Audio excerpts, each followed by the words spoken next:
Sergeant Marcus Reaper Kowalski pressed his back against the twisted metal hull of what used to be a Terran transport vessel. The acrid smell of burning plasma conduits filled his nostrils as he peered through the smoke-filled corridor. His tactical display showed 17 red dots moving through the ship's lower decks, hunting for survivors. The dots belonged to Vorthak raiders, six-limbed insectoid creatures known for their brutality and their peculiar taste for psychological torture. The ship had been carrying civilian families to the outer colonies when the raiders struck. Most escape pods had launched successfully, but Marcus knew from intercepted communications that at least one family remained trapped in the engineering section. The Vorthak considered it sport to keep some prey alive, using them as bait for rescue attempts. Marcus checked his ammunition counter, 43 rounds left in his pulse rifle, 2 frag grenades and a plasma charge that could blow a hole through reinforced bulkhead. His armor's power cell showed 60% capacity. Not ideal numbers for taking on 17 hostiles, but Marcus had survived worse odds during the Proxima campaign. The ship groaned around him as artificial gravity flickered. Emergency lighting cast eerie red shadows that danced across the walls like blood. Marcus activated his helmet's enhanced vision mode, switching to thermal imaging. The Vorthak showed up as bright orange signatures, their exothermic metabolism making them easy to track in the cooler ship environment. His comm unit crackled with static. Command had ordered all rescue teams to withdraw 30 minutes ago. The destroyer UNS Retribution waited at safe distance, ready to glass the entire raider vessel once all Terran personnel were clear. Marcus had acknowledged the order but hadn't complied. He never left people behind, regardless of direct orders or impossible odds. The first Vorthak appeared around the corner, its forearms ending in wicked claws, mandibles clicking in anticipation. Marcus put 3-round center mass before the creature could react. The alien's chitinous armor cracked, green ichor spattering the walls as it collapsed. The pulse rifle's distinctive whine would alert the others, but stealth was no longer an option. Marcus moved quickly through the ship's maze-like corridors, using his knowledge of Terran vessel layouts to stay ahead of the hunting pack. The Vorthak were fast but predictable, following scent trails and heat signatures rather than thinking tactically. He used this weakness against them, doubling back through maintenance shafts and using the ship's environmental systems to mask his movements. The engineering section lay 3 decks below his current position. Marcus found an access shaft and began his descent, knowing the Vorthak would expect him to use the main corridors. His armor's servos whined softly as he lowered himself hand over hand down the narrow tube. The shaft was designed for maintenance robots, barely wide enough for a human in full combat gear. Halfway down he heard voices. Human voices speaking in hushed, terrified whispers. A woman's voice trying to comfort what sounded like children. Marcus felt the familiar cold fury that had earned him his nickname during the war. The Vorthak weren't just keeping them alive as bait. They were toying with them, feeding on their fear. Marcus reached the engineering deck and carefully removed the access panel.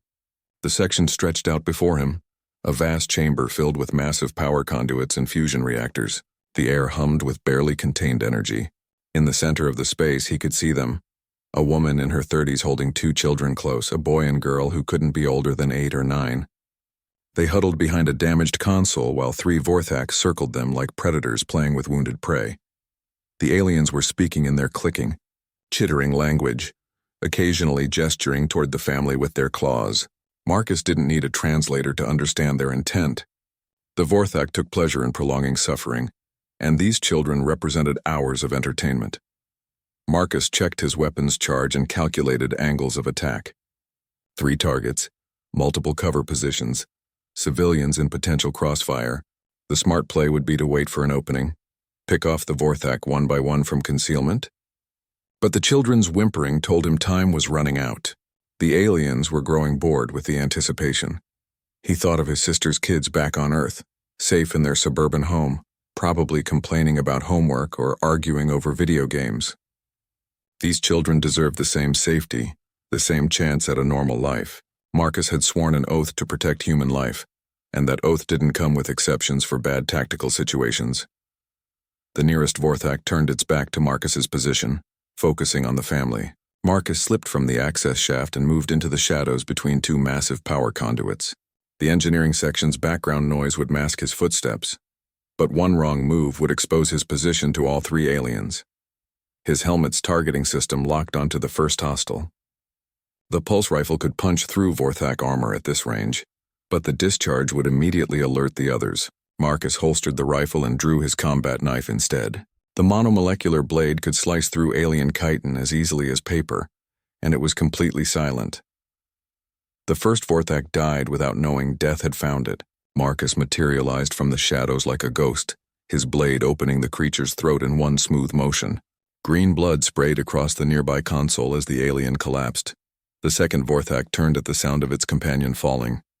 Marcus was already moving, diving behind cover as claws raked the air where his head had been moments before. The alien screeched a warning to its remaining companion, the sound echoing through the engineering section like a siren. Marcus rolled to his feet and brought up his pulse rifle. The second Vorthak charged his position, trusting its armored hide to absorb any damage. Marcus put 6 rounds into its center mass, watching the creature's momentum carry it forward even as vital organs ruptured.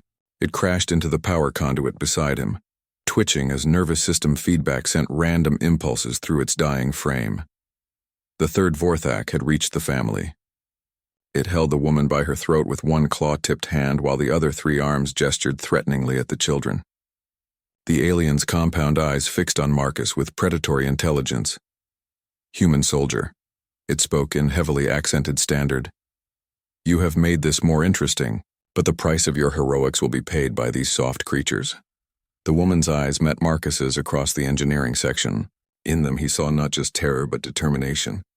She was protecting her children the only way she could, staying between them and the alien that held her life in its claws.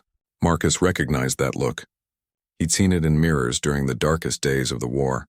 Marcus raised his rifle, knowing he had one chance to end this without losing an innocent life.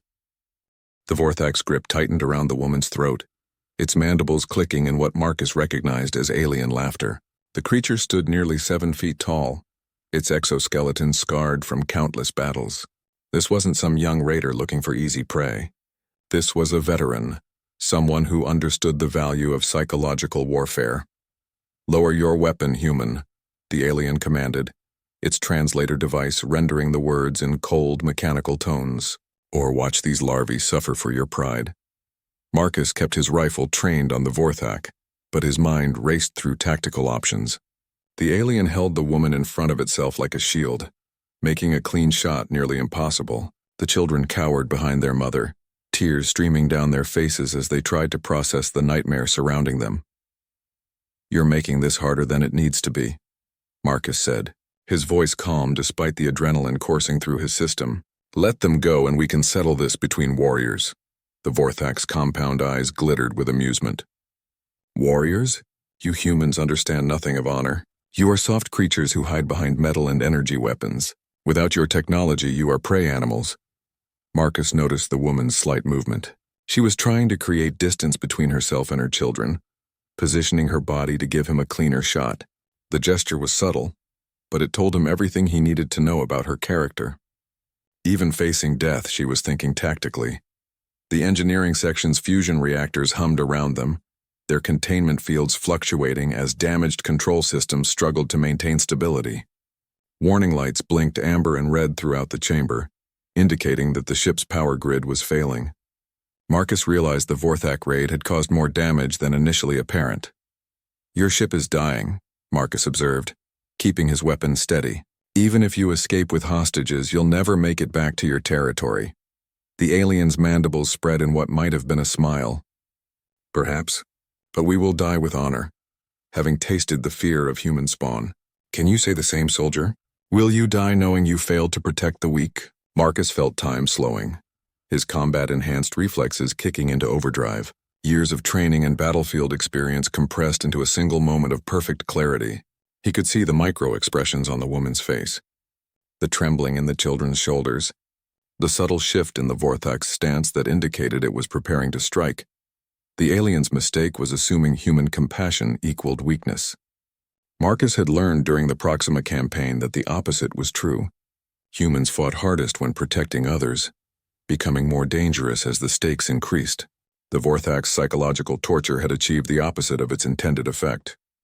Marcus fired, The pulse beam caught the Vorthak in its left compound eye, the concentrated energy burning through chitin and into the alien's brain cavity. The creature's grip on the woman loosened as its nervous system shut down, but its dying reflexes triggered one final swipe with its free claws. The woman twisted away from the falling alien, her maternal instincts overriding her own terror. The Vorthak's claws raked across her shoulder instead of her throat, drawing blood but missing the vital arteries. She stumbled but kept her feet, immediately turning to gather her children into her arms.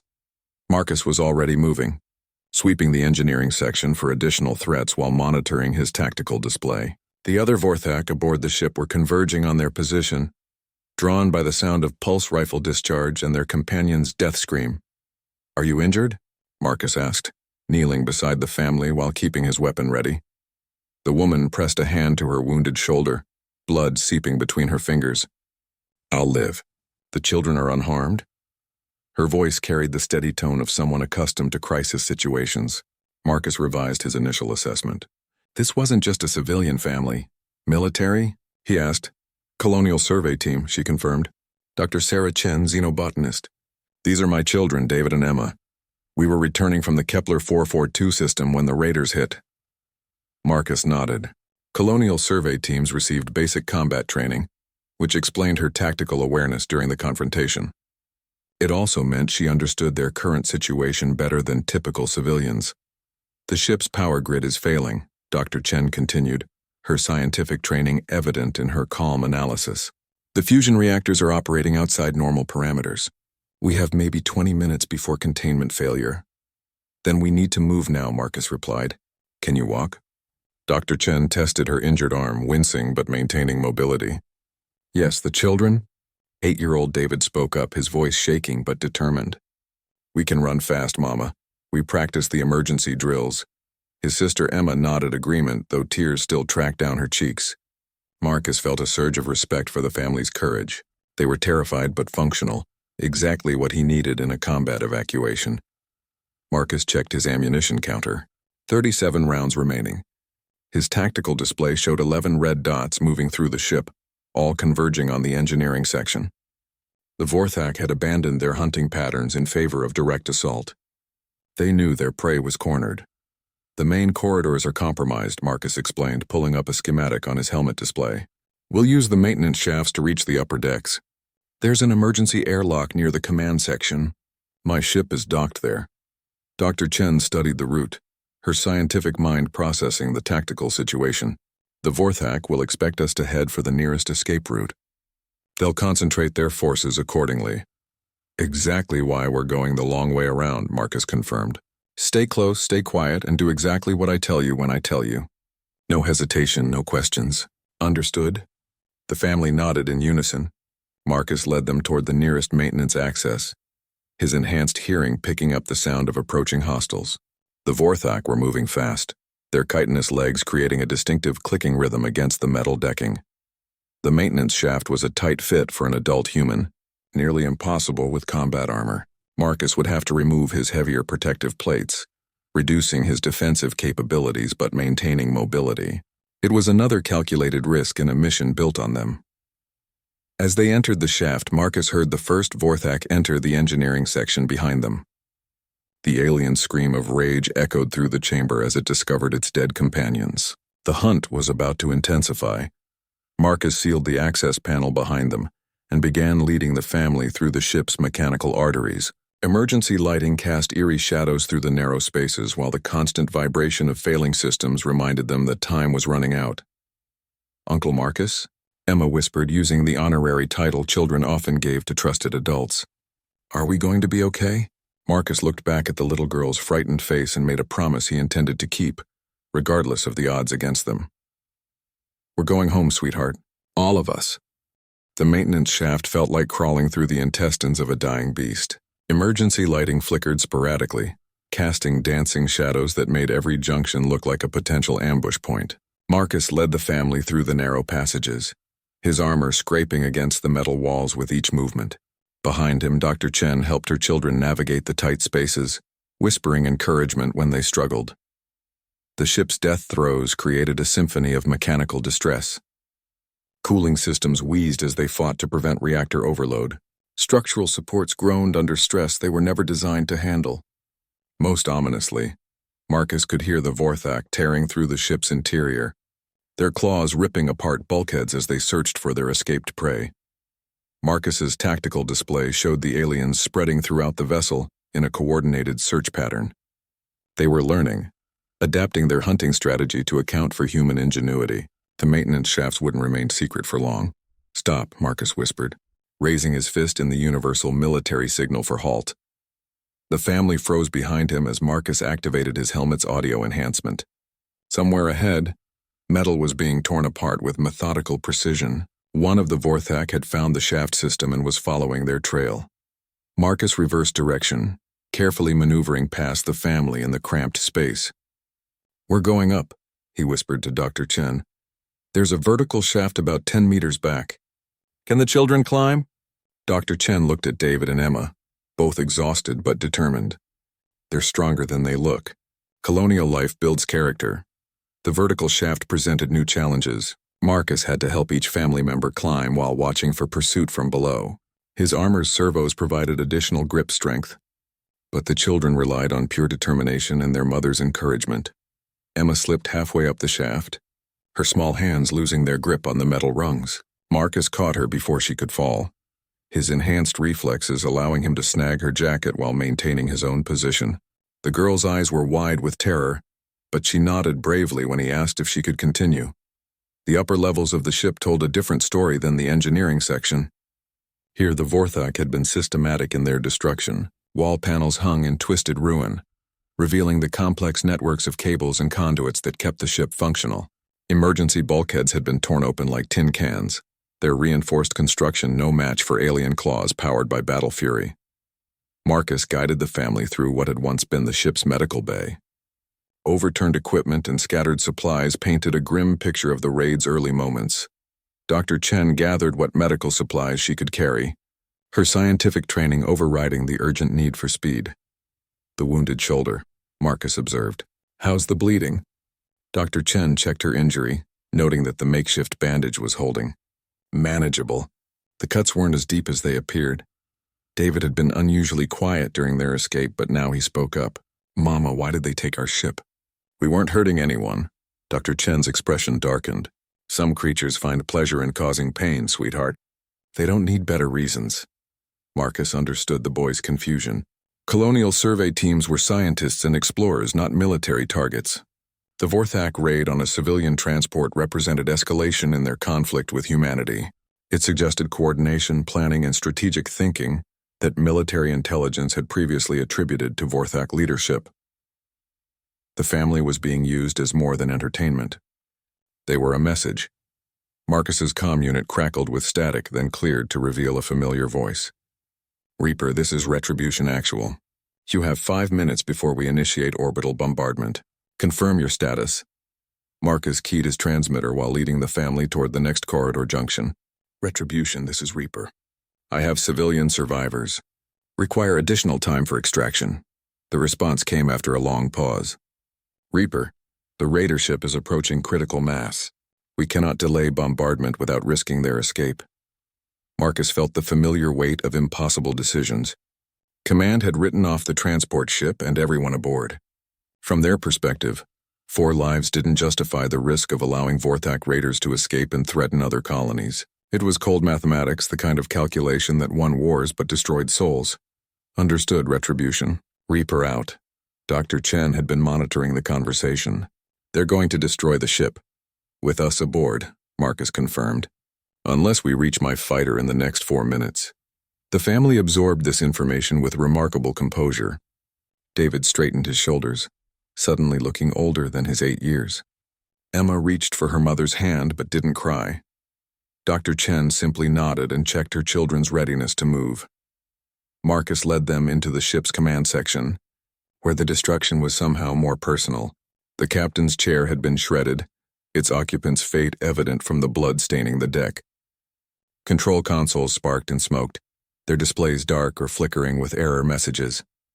Through the command section's observation windows, Marcus could see stars wheeling slowly as the ship tumbled through space. In the distance, the angular silhouette of UNS Retribution hung against the starfield like a blade waiting to fall. The destroyer's weapon systems were already charging, their energy signatures visible as glowing points along the warship's hull. Marcus's fighter was docked at the emergency airlock, its sleek form a welcome sight after the ship's mechanical carnage. The small craft had been designed for reconnaissance and rapid strike missions, with minimal passenger capacity. Fitting 4 people into a cockpit built for one would require creativity. As they approached the airlock, Marcus heard the distinctive sound of Vorthak claws on metal decking. The aliens had found their trail and were closing fast. His tactical display showed 3 red dots converging on their position from different directions. "Into the fighter," Marcus ordered, unsealing the cockpit canopy. "Dr. Chen, you'll need to hold both children in the passenger compartment. It's going to be uncomfortable." Dr. Chen began settling the children into the cramped space behind the pilot's seat. The fighter's life support systems automatically adjusted for additional occupants, though warning lights indicated the craft was operating beyond recommended capacity. The first Vorthak appeared at the corridor junction, its compound eyes immediately locking onto Marcus's position. The alien raised a weapon, some kind of organic projectile launcher that fired razor-sharp bone spikes. Marcus dove behind the fighter's landing gear as spikes shattered against the airlock's reinforced walls. Marcus returned fire, his pulse rifle punching through the alien's thorax and dropping it where it stood. The second Vorthak appeared from the opposite direction, forcing Marcus to split his attention between multiple threats while protecting the family. The fighter's engines began their startup sequence, their high-pitched whine adding to the chaos of combat. Marcus's helmet display showed 2 minutes remaining before orbital bombardment. They would be cutting it very close. The third Vorthak proved more cunning than its companions. Instead of charging directly into Marcus's line of fire, it used the command section's destroyed equipment as cover, working its way closer while its companion kept Marcus pinned down. Marcus made a tactical decision that went against every instinct. He holstered his rifle and drew his last plasma charge, a small but devastatingly powerful explosive designed for breaching fortified positions. "Cover! Your ears!" he shouted to the family as he armed the charge and threw it. Toward the command section, the explosion tore through the ship's superstructure like paper, creating a gaping hole that exposed the command section to vacuum. Emergency force fields activated automatically, but the blast had eliminated both remaining Vorthak, along with half the ship's upper decks. Marcus leaped into the fighter's cockpit as the craft's engines reached full power. The canopy sealed with a soft hiss, and Marcus felt the familiar embrace of his fighters. Control systems linking with his neural implants. "Hold on," he warned the family as he fired the explosive bolts holding his fighter to the dying ship. 1 minute to bombardment, and they still needed to clear the blast radius. Marcus's fighter shot away from the dying transport like a bullet fired from a cannon. The small craft's engines screamed at maximum output, pushing the vessel beyond its recommended safety limits. Warning lights painted the cockpit red as system alerts cascaded across his displays. The fighter was carrying more weight than designed, burning fuel faster than calculated, and operating in conditions that would have grounded it under normal circumstances. Behind them, the transport ship continued its death spiral through space. Marcus could see through his rear cameras that additional Vorthak raiders were approaching the wreckage, drawn by the destruction like scavengers to carrion. UNS Retribution's bombardment wouldn't just eliminate the transport. It would catch the entire raider pack in its targeting solution. 30 seconds to bombardment, Dr. Chen announced, reading the tactical display over his shoulder. Her voice remained steady despite their desperate situation. Marcus pushed the fighter harder, feeling the G-forces press against his flight suit's compensators. In the passenger compartment, Dr. Chen held her children close, her arms forming a protective cage around David and Emma. The children had stopped crying, their young minds unable to fully process the magnitude of their situation. The fighter's navigation computer calculated their escape trajectory, painting a cone of destruction across Marcus's display. The orbital bombardment would create a kill zone extending several thousand kilometers in all directions. Any ship caught within that radius would be reduced to cosmic dust. Marcus's comm system crackled with incoming transmission. "Reaper, this is Retribution Actual. Clear the target zone immediately. Bombardment commencing in 15 seconds. Retribution. Reaper is clear and running," Marcus replied, though his navigation display suggested otherwise. They were still within the outer edge of the projected blast radius. Dr. Chen noticed his concern. "We're not going to make it, are we?" Marcus didn't answer directly. Instead, he reached for the emergency power controls, systems that were locked under normal operation. His authorization codes unlocked the fighter's combat reserves, energy normally held back to prevent catastrophic engine failure. "Everyone hold on," Marcus warned as he engaged the emergency power.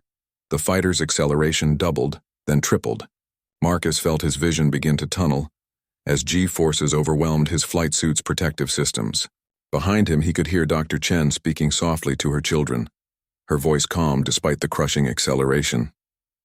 The bombardment began with a flash of light that turned space white. UNS Retribution's main guns fired in sequence, sending streams of concentrated plasma toward the transport ship and its surrounding raider escort. The energy beams crossed the distance between warship and target in seconds, moving at nearly the speed of light. Marcus watched through his rear cameras as the transport ship simply ceased to exist. One moment it was tumbling through space, a twisted wreck containing the story of human courage and alien cruelty. The next moment it was expanding plasma, its atoms scattered across thousands of cubic kilometers of vacuum. The Vorthak raiders suffered the same fate. Their organic ships, grown rather than built, offered no more protection against naval-grade weaponry than tissue paper against fire. The entire raider pack vanished in brilliant explosions that briefly outshone nearby stars. But the bombardment's effects didn't stop with the primary targets. Plasma streams continued past their intended impact points, creating an expanding sphere of destruction that reached toward Marcus's fleeing fighter. The energy wash would arrive in seconds, carrying enough radiation to cook anything caught in its path. Marcus made another desperate decision. Instead of running directly away from the bombardment, he angled his fighter toward UNS Retribution itself. The destroyer's bulk would provide some protection against the energy wash if they could reach its shadow in time. "What are you doing?" Dr. Chen asked, noting their course change. "Using the big ship as a shield," Marcus explained through gritted teeth as G-forces made speech difficult. The fighter's engines began to fail under the sustained overload.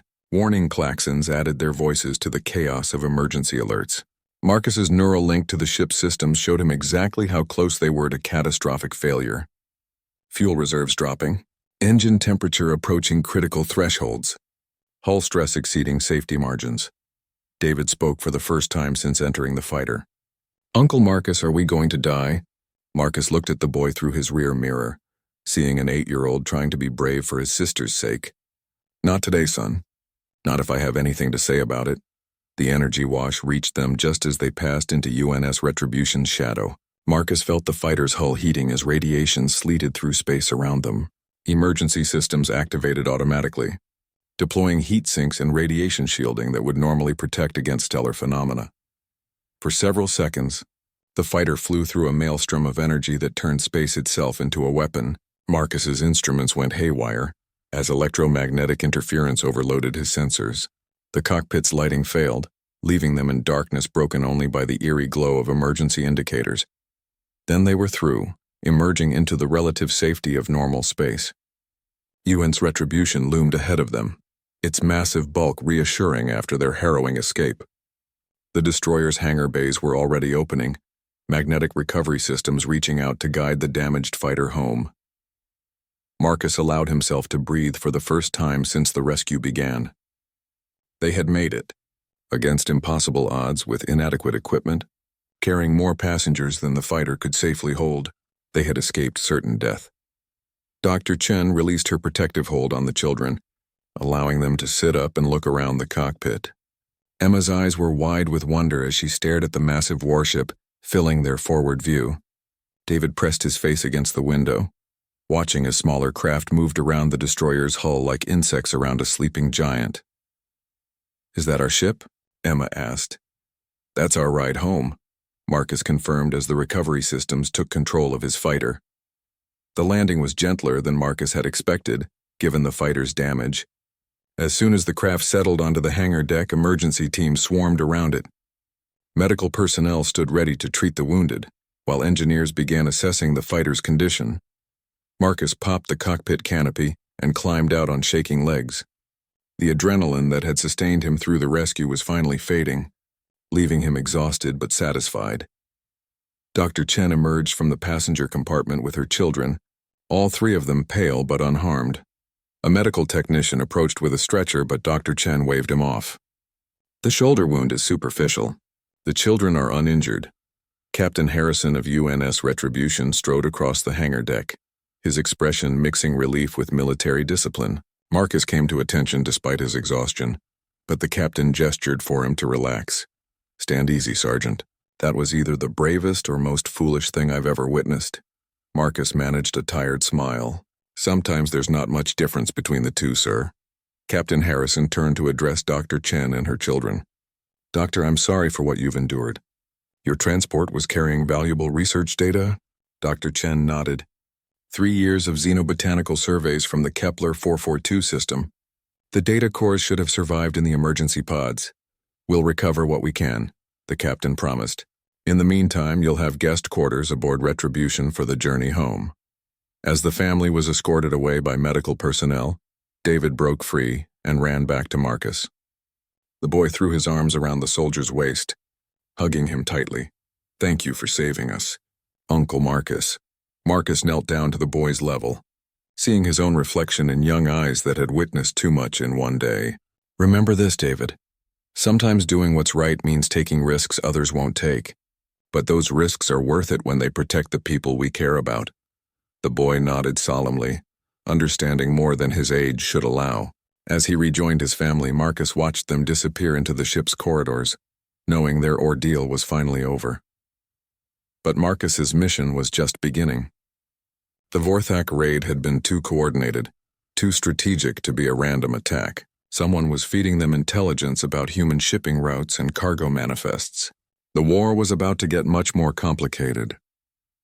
3 days after the rescue, Marcus found himself in UNS Retribution's intelligence center, staring at data that made his stomach turn. The holographic display showed shipping routes, communication logs, and classified cargo manifests. Every piece of information painted the same disturbing picture. The Vorthak weren't just randomly attacking human vessels. They were being guided to specific targets by someone with access to military intelligence. Commander Sarah Walsh, Retribution's intelligence officer, manipulated the display with practiced efficiency.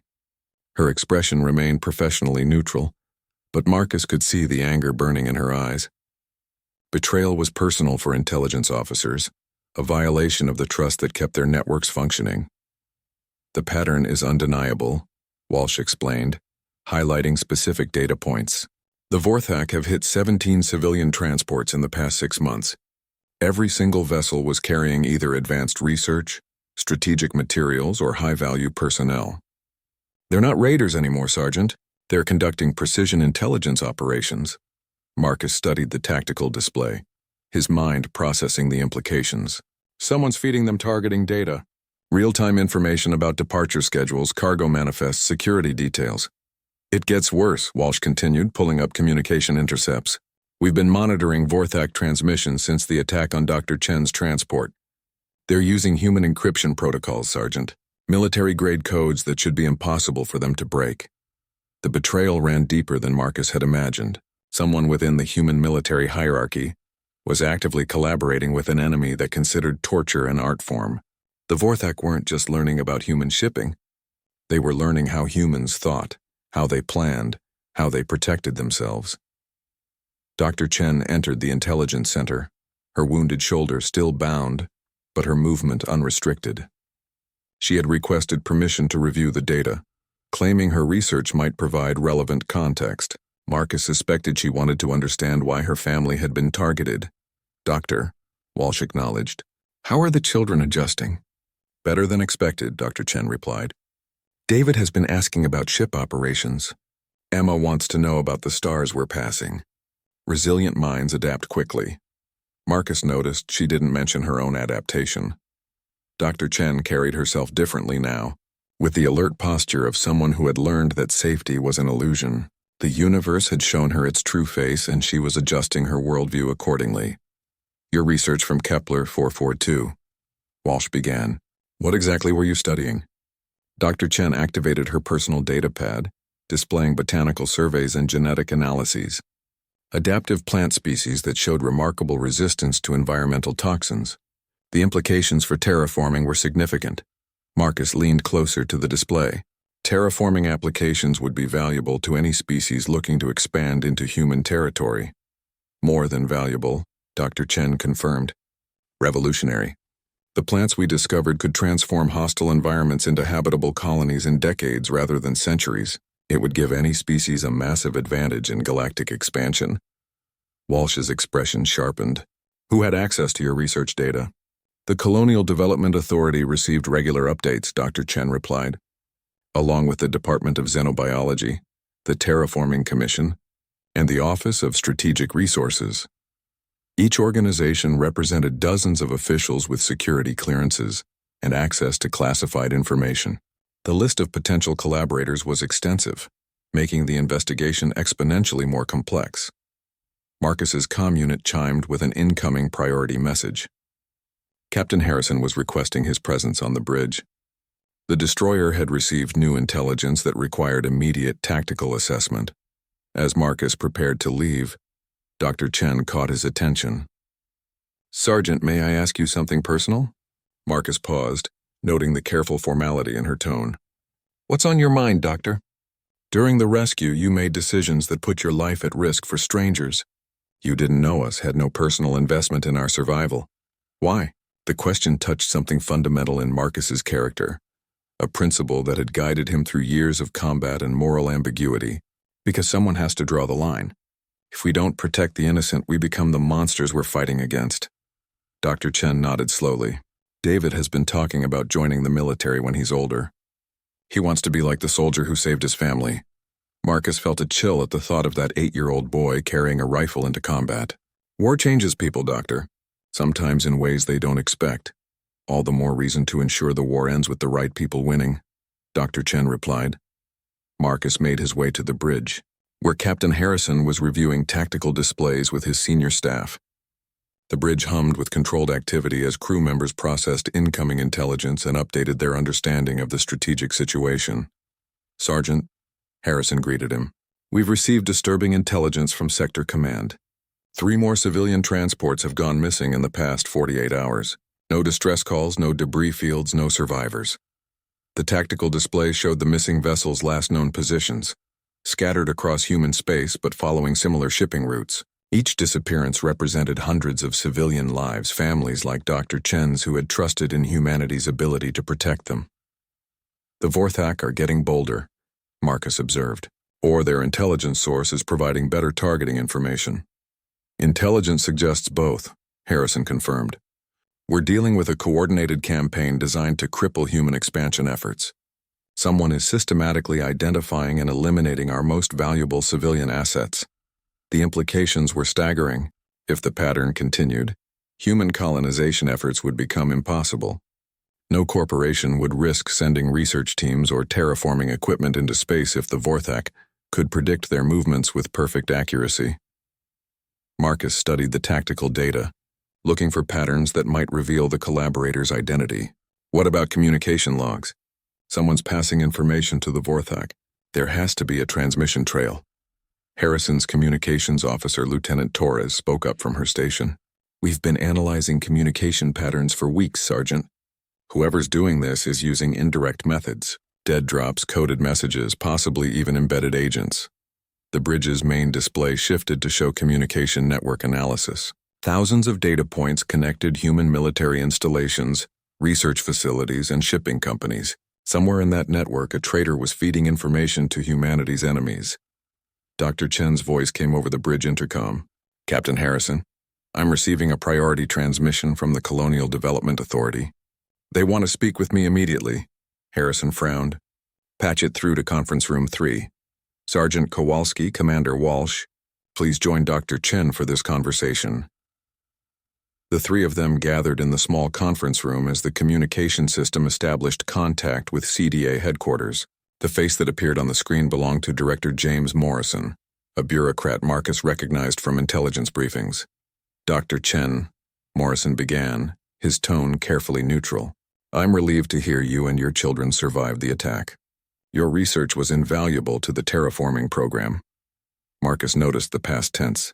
Morrison was speaking as if the research had been lost. despite knowing that Dr. Chen was alive and presumably retained copies of her data.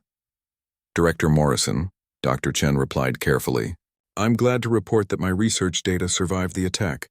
The emergency protocols preserved all critical information." Morrison's expression flickered with something that might have been disappointment. "Excellent news. When can you return to work? The program cannot afford delays." Walsh leaned forward. "Director, Dr. Chen has just survived a traumatic experience. Surely the program can accommodate a brief recovery period." "The Colonial Development Authority understands the urgency of Dr. Chen's work," Morrison insisted. "Terraforming technology is critical to humanity's expansion efforts. We cannot allow setbacks." Marcus felt pieces of the puzzle clicking into place. Morrison's insistence on immediate access to the research, his apparent disappointment that the data had survived, his emphasis on the technology's strategic importance. The director knew more about the attack than he was admitting. Dr. Chen seemed to reach the same conclusion. "Director, I'll need time to review my data and prepare comprehensive reports. The attack may have damaged some files." Morrison's face hardened. "Doctor, I must insist on immediate access to your research. National security takes precedence over personal comfort." "Of course, Director," Dr. Chen replied smoothly. "I'll begin preparing the data transfer immediately. However, given recent security concerns, I believe it would be prudent to use enhanced encryption protocols." Marcus caught her subtle emphasis on security concerns. Dr. Chen was testing Morrison's reaction, probing for signs of guilt or complicity. Morrison's response was telling. "Enhanced encryption may not be necessary, Doctor. Standard military pays dirty. Morrison knows more about these attacks than any bureaucrat say." Marcus stood in UNS Retribution's secure communications chamber, watching as Dr. Chen prepared to spring their trap. The room was lined with signal dampeners and encryption scramblers, making it impossible for outside forces to monitor their conversation. Everything depended on timing and Dr. Chen's ability to maintain her cover while gathering evidence against Director Morrison. "Commander," Walsh monitored multiple data streams from her position at the intelligence console. "All monitoring equipment is active. We'll record everything Morrison says and trace any communications he makes afterward." Dr. Chen activated the transmission protocol, her hands steady despite the magnitude of what they were attempting. If Morrison was indeed the traitor, this conversation would either expose him or alert him to their suspicions. There would be no second chance. Morrison's face appeared on the communication screen, his expression showing the controlled impatience of a busy administrator. "Dr. Chen, I trust you've prepared the research data for transfer?" "Yes, Director," Dr. Chen replied, maintaining her professional demeanor. "However, I've discovered some concerning anomalies in the data. It appears the Vorthak were specifically targeting certain aspects of my research." Marcus watched Morrison's reaction carefully. The director's expression remained neutral, but micro-expressions revealed increased stress.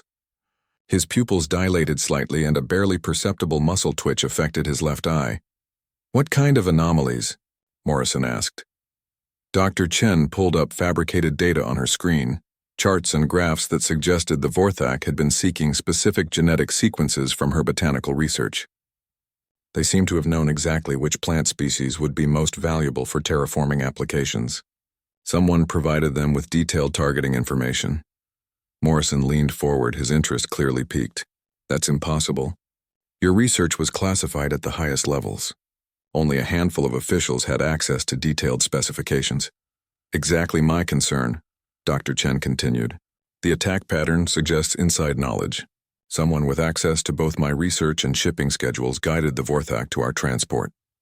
Walsh's fingers flew over her console as she traced Morrison's physiological responses. Heart rate elevated, skin temperature increasing, breathing pattern irregular, classic indicators of deception stress. Morrison's response came after a telling pause.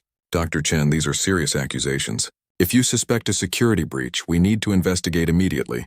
Can you identify which specific research areas the Vorthak targeted?" The question revealed Morrison's hand.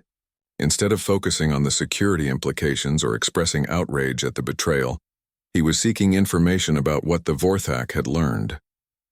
He wanted to know how much they knew, not how to prevent future attacks. Dr. Chen glanced at Marcus, receiving a subtle nod to proceed with the next phase of their plan. "Director, I've been working with military intelligence to analyze the attack patterns. We believe the leak comes from someone with level 7 clearance or higher. Morrison's face went pale. Level 7 clearance was his exact authorization level, a detail that wasn't commonly known outside security circles. Dr. Chen had just informed him that he was under suspicion. That's a very small group of people, Morrison said carefully. Perhaps we should discuss this matter in person. There are security concerns with communicating sensitive information over long-range transmissions. Marcus felt adrenaline surge through his system.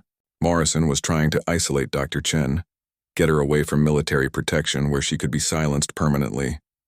The director had just confirmed his guilt through his desperation to control the situation. I appreciate your concern for security, Director, Dr. Chen replied. However, military intelligence has advised me to remain aboard UNS Retribution until the investigation is complete. My family's safety takes priority. Morrison's mask slipped for a moment, revealing the calculating mind beneath his bureaucratic facade.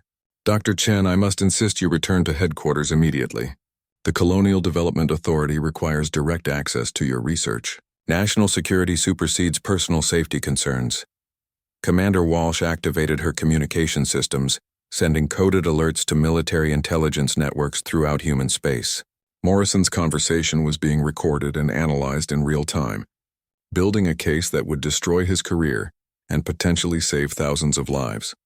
Dr. Chen maintained her composure despite the pressure.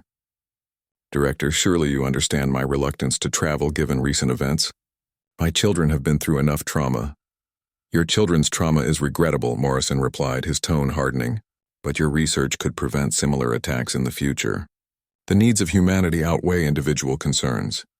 The statement revealed Morrison's twisted justification for his betrayal.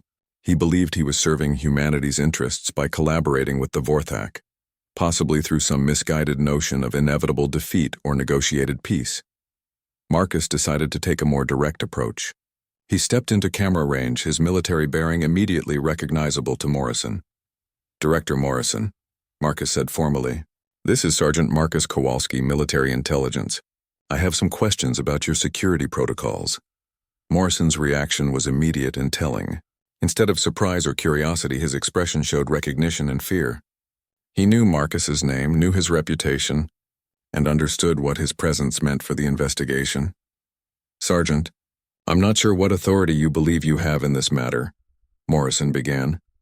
Marcus interrupted him with cold precision. The authority to investigate treason, Director.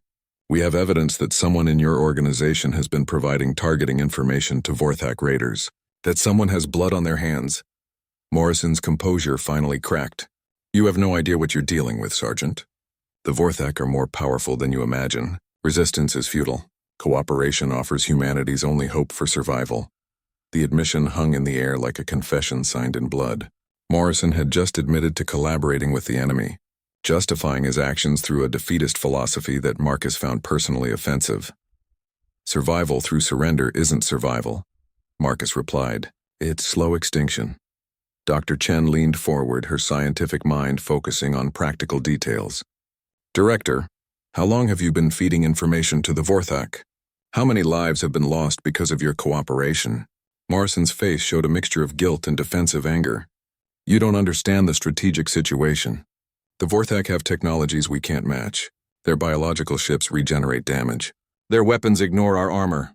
Conventional warfare is suicide, Commander Walsh interjected from her position at the intelligence console. Director Morrison, you're under arrest for treason, conspiracy, and accessory to murder. Military police are being dispatched to your location. Morrison's expression shifted to desperate cunning. You're making a mistake. My cooperation has saved more lives than it's cost. The Vorthak would have destroyed entire colonies without the intelligence I provided. Selective targeting minimizes casualties. Marcus felt rage building in his chest, the cold fury that had carried him through countless battles. You selected Dr. Chen's family for targeting. 2 children who never hurt anyone, whose only crime was being related to a scientist. Collateral damage, Morrison said dismissively. Regrettable but necessary for the larger strategic picture. The callousness of the statement crystallized everything Marcus despised about Morrison's betrayal. The director had reduced human lives to statistical abstractions, treating murder as an acceptable cost of his twisted diplomacy.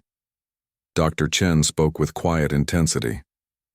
Director, my research could have helped establish new colonies, provided homes for millions of families. You've destroyed years of work and countless future lives for a false promise of safety.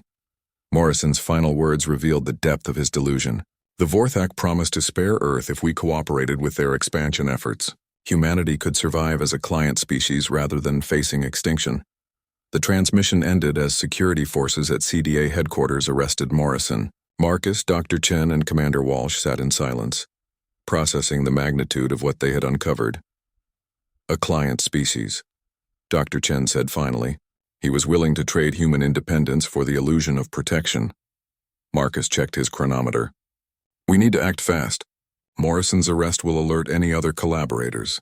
There might be an entire network of traitors feeding information to the Vorthak. Commander Walsh was already compiling arrest warrants and security alerts. Every official with access to Morrison's intelligence is now under investigation. We'll root out the entire conspiracy. But Marcus knew the real work was just beginning. Morrison's capture was a victory, but the Vorthak threat remained. Somewhere in space, alien ships were preparing for their next attack, guided by intelligence they had already received.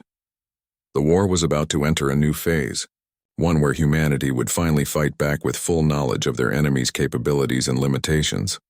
Morrison's betrayal had inadvertently provided valuable intelligence about Vorthak operations and strategic thinking. 6 months after Morrison's arrest, Marcus stood on the observation deck of the newly commissioned UNS Defiance, watching as the latest generation of human warships prepared for their first major offensive against the Vorthak. The intelligence gathered from Morrison's conspiracy had revealed critical weaknesses in alien technology and strategy. Humanity was finally ready to fight back. Dr. Chen joined him at the viewing port, her children close beside her. David and Emma had grown in the month since their rescue, their faces showing the resilience that defined their generation. They had seen the universe's capacity for cruelty and chosen to face it with courage rather than fear. The new ships are impressive, Dr. Chen observed, watching as escort frigates moved into formation around the fleet flagship. Your recommendations for weapon modifications made a significant difference. Marcus nodded, his attention focused on the tactical implications of the fleet's deployment. Morrison's intelligence gave us detailed information about Vorthak ship construction. We know their biological armor regenerates slowly and requires specific nutrients. Cut off their supply lines and their advantages disappear. The past 6 months had been a whirlwind of military reorganization and strategic planning. Morrison's conspiracy had led investigators to 12 other collaborators scattered throughout human government and military hierarchies. Each arrest had revealed new intelligence about Vorthak operations, building a comprehensive picture of alien capabilities and limitations. Commander Walsh approached from the bridge access corridor, her expression mixing satisfaction with lingering concern. The final security sweeps are complete. All collaboration networks have been dismantled. We're confident the intelligence leaks have stopped. Marcus appreciated Walsh's thoroughness, but he understood that security was an ongoing process rather than a final achievement. What about the Vorthak response to Morrison's arrest? Have they adapted their tactics? They've become more cautious, Walsh confirmed. Fewer raids, longer planning periods, increased emphasis on reconnaissance. They're operating blind for the first time since the conflict began. David spoke up from his position beside the viewing port. Uncle Marcus, are we going to win the war? The question carried weight beyond its simple words. David had lived through the reality of human Vorthak conflict, understood the stakes better than most adults. His question deserved an honest answer. Marcus knelt down to the boy's eye level. We're going to make sure people like your family are safe. That's what victory means. Emma, now 9 years old and possessed of her mother's scientific curiosity, pointed toward the fleet formation. Will the new ships protect other children like us? Dr. Chen answered her daughter's question with the careful precision of a scientist. The ships are designed to prevent attacks rather than respond to them. Prevention is always better than cure. Admiral Patricia Rourke's voice echoed through the ship's communication system, addressing all personnel aboard the fleet flagship. All ships, this is Admiral Rourke. Today we begin Operation Righteous Fury, the first coordinated offensive against Vorthak strongholds. Our intelligence indicates 3 major staging areas within striking distance. We will eliminate these threats and send a clear message that humanity will not be victims. Marcus felt the familiar pre-combat tension settling over the ship. Around them, crew members moved with the controlled urgency of military professionals preparing for battle.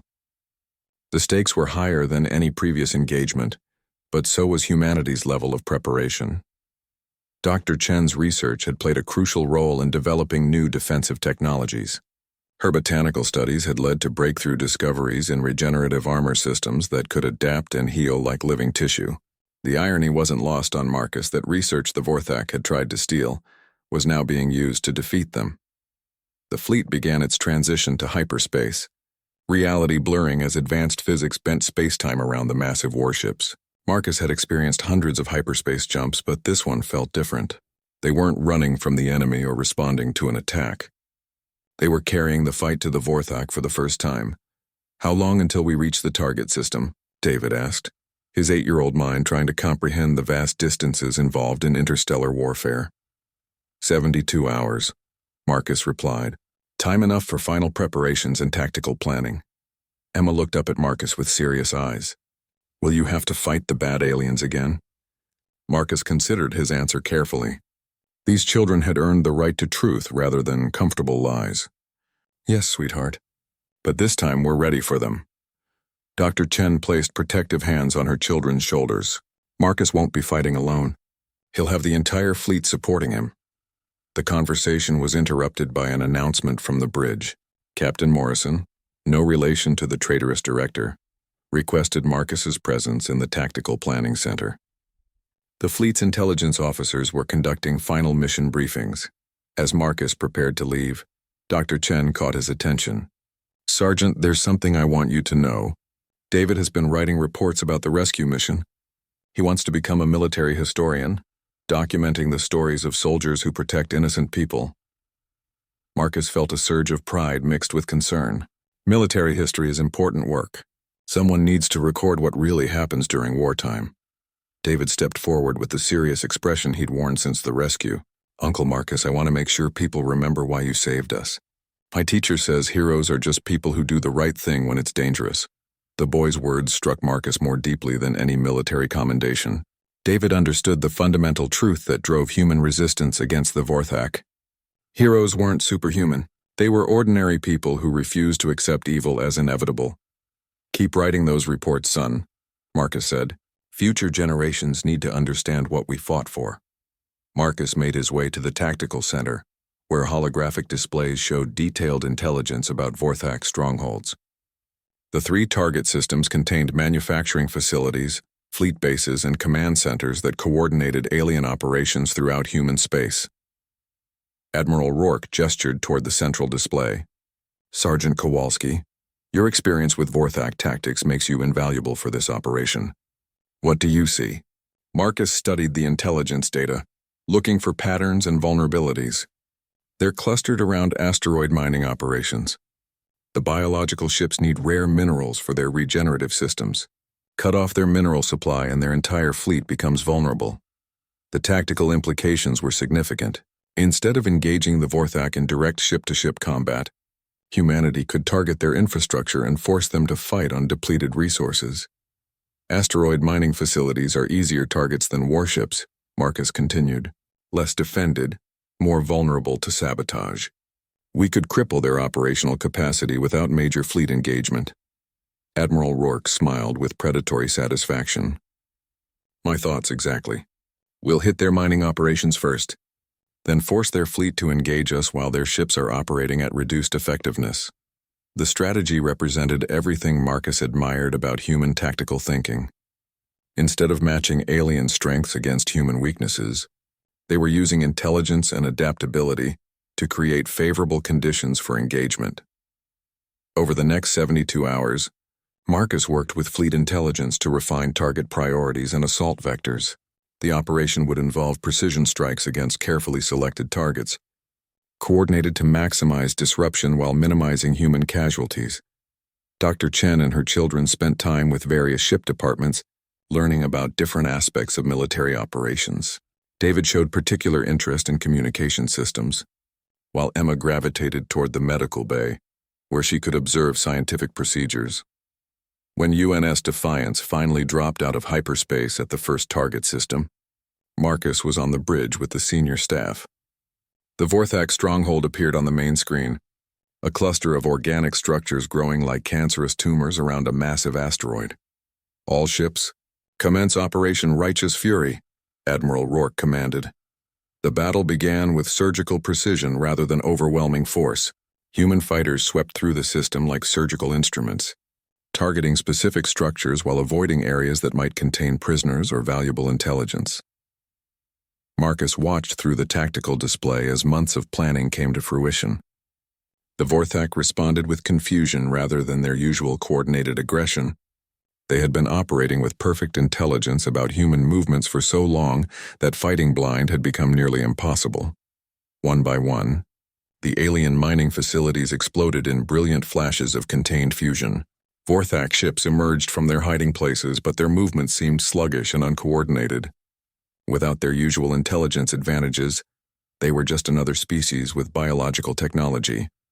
The battle lasted 6 hours and ended with complete human victory. For the first time since the conflict began, a Vorthak stronghold had been eliminated without any human casualties.